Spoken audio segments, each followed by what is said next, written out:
Well, Matt's one of those weird road games where you're in the same place for 2 nights, and we find you in New Jersey right now, getting set for a big matchup tonight with the Devils. The Devils, third-place team in the Metro, and just 4 points ahead of the Jackets. And if the Jackets can put together an effort like they did the other night over at Madison Square Garden in New York, could be a good night here in Jersey. And you don't say that too often.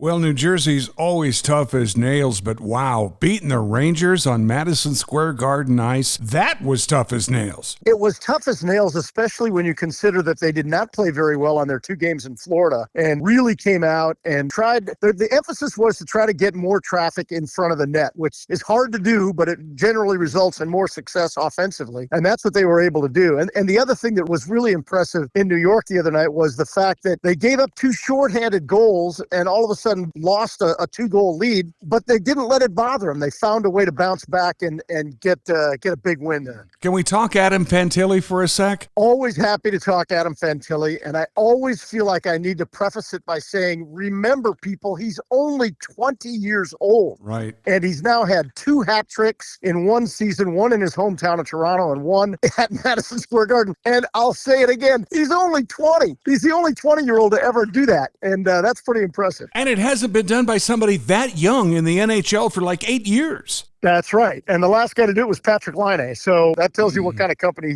he's in. All right, Mets, as we always do on the Tuesday Blue Jacket Report, tell us something we don't know. Something we don't know at this point is that this team is finding a way to be better as a whole than they are as the sum of their parts. Mm-hmm. They always play better when they are playing as a complete team. Some people may realize that, but it's so easy to focus in on the stars. Like, oh, Zach Werenski's having a great year. Adam Fantilli's having. None of them can have a great year without the others. And the fact that they've got 5 guys right now who've scored 20 goals is an indicator that there's no real superstar on this team. They have to play together as a whole. And when they do that, they have success. And I'm sure I speak for all Blue Jackets fans, love what Don Waddell didn't do at the trade deadline, and that's trade anybody away, keeping this group together. This is why this is so important. If you think about any office situation, and when you look around who the valuable people in the room are, you know that you can't get your job done without a person sitting maybe 3 cubicles away or whatever. That's the way this team is operating right now. So don't take that person out. Please don't take Allison from accounting. We need her. Please don't take Johnny from marketing. We need him. That's kind of the way it works with this team. It's a real team that we're seeing here doing what they're doing, and Don Waddell recognized that and didn't move anybody. All right, Mets, they've won 4 of 6. Let's hope it's 5 of 7 after tonight. Big one tonight. Let's see what happens. It's the Tuesday Blue Jacket Report with the FanDuel Sports Network's Dave Maetzold. Thanks, Mets. Always happy to do it, Woody.